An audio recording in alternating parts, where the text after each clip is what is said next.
Alright, so up next, question 2. So question 2a asks us to find an antiderivative, so just any old antiderivative, of cos of 2x plus 1. So let's just set up this question a little bit. Even though it's 1 mark, you can just state the answer, all good. I'm just going to take you through a bit of a longer method. So what we're going to do is we're going to integrate cos of 2x plus 1 dx. That's what it's asking us to do. So if we do take that, what we notice is that this is luckily in the form of ax plus b. So we've got a really nice rule that the integral of cos of ax plus b dx, of course, is equal to 1 on a sine ax plus b. And of course we need to put on plus c, which is an arbitrary constant.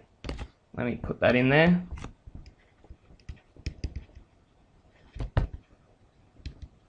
An arbitrary constant of integration, integration. So that's essentially saying that c is an element of our real number set. So we can just take on any value. So the trick here is sines and cos obviously go together. We see a lot of rules for integration and for differentiation that they swap between the two. And often you'll get a negative popping up. Now in this case we don't have it. And the best way to think about that is if we were to go backwards, so the d dx side of things, how would we go about that? Would we need a negative in there? And what we can see from the graphs is that sine has a positive gradient up first. And the cosine graph, if I overlay it, is positive to start with, all the way through this little bit there. So we don't need a negative sign in this case. I'll just remove that to keep it clean. So that's our rule.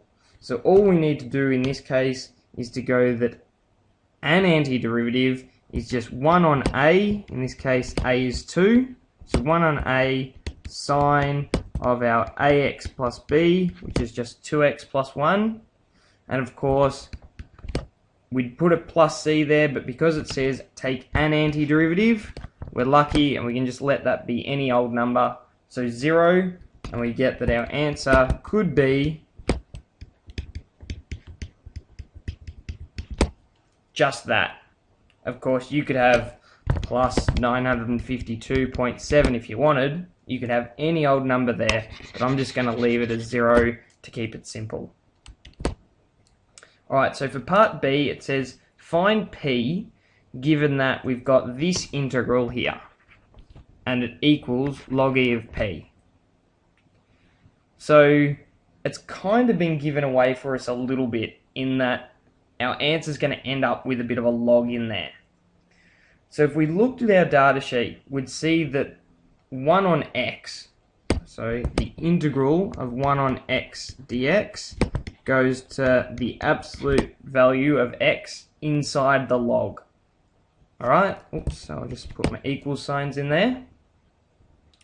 So what we need to do though is first deal with the fact that it's not just 1 on x, it's 1 on 1 minus x. So I'm going to turn this into this integral here. I'm going to take the negative out the front, still have the 1 up the top, but this time I'm going to have x minus 1 on the bottom. Can you see if I distributed that negative through, I'd get back to a positive 1 and a negative x. Of course, this is still dx. I'm still going to integrate between 2 and 3.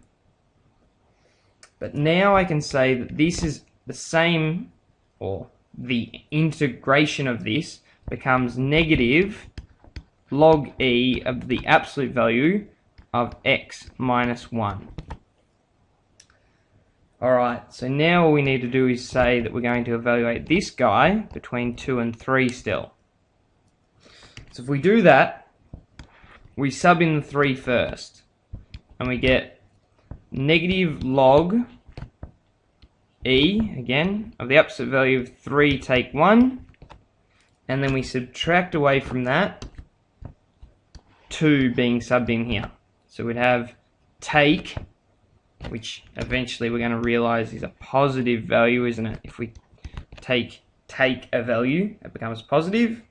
And away from that, we're going to take log e of the absolute value of 2 minus 1. So we're going to get this is equal to negative log e, 3 take 1 is 2, plus log e of 2 take 1 is 1.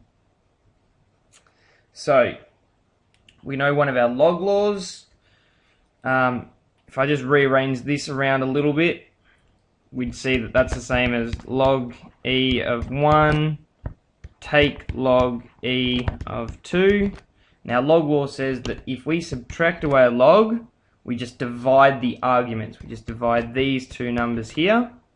The first one, divide the second. So this just becomes log e of 1 divided by 2.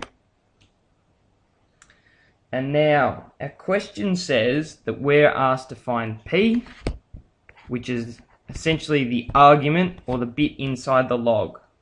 So our final answer needs to be stated as p, or I should say therefore p equals 1/2. Or again, you could have 0.5, but I wouldn't recommend decimalising just in case you made a mistake.